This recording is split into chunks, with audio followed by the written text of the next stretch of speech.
During an interview on Fox News this week, Alina Habba appeared to once again violate Donald Trump's gag order for him, even though in a Fox News appearance at the end of last week, she said very clearly to Sean Hannity that the gag order is unconstitutional because she, as Trump's spokesperson, doesn't know what she is allowed to say or not say. So it's confusing her, but she knows there are things she is not supposed to say. That's what she said last week, but this week, once again on the same network, Fox News, she decided to bring up Michael Cohen, who, of course, was testifying earlier this week. And here's what she said. The indictment goes to a books and records crime, a book and record crime that was done at Trump Tower by an accountant that booked a legal fee as a legal fee. As President Trump said earlier, he didn't book it as construction. He didn't book it as electrical work. It was a legal fee to Michael Cohen. And that's when Fox News host Sandra Smith asks, "So Alina, how would you go at Michael Cohen here?" And Alina responded, "The way I did. I can't speak about the witness." But you already did. So you're admitting you're not allowed to speak about him, even though you, in just a couple sentences ago, spoke about him.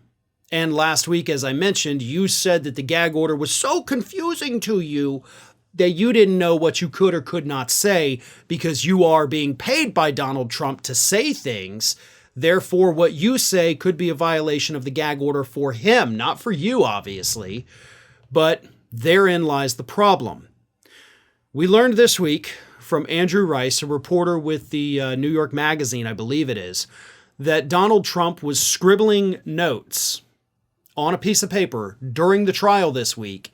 And those notes, because Rice was able to see over his shoulder what he was writing and editing, those were the quotes given to the people who showed up in court on behalf of Donald Trump, his friends and allies in Congress, that they then said to the press. So there's no doubt anymore that Donald Trump is directing people to say these things. So I have little doubt in my mind that Donald Trump is somehow directing Alina Habba, considering the fact that she is on his payroll as a spokesperson. Literally her job to speak on behalf of Trump. She gets money to do that. So it's very difficult to argue that he's not paying her to go out there and do this. She even is admitting, by the way, that she's not allowed to talk about him, but by God, she still seems to talk about him a lot. So it is what it is. Let's see what the judge decides to do. But at this point, Alina Habba, as an actual lawyer, needs to understand that you're not going to be the one getting in trouble here. It's going to be your client, and that trouble could include a night or possibly even a weekend stay in the county lockup.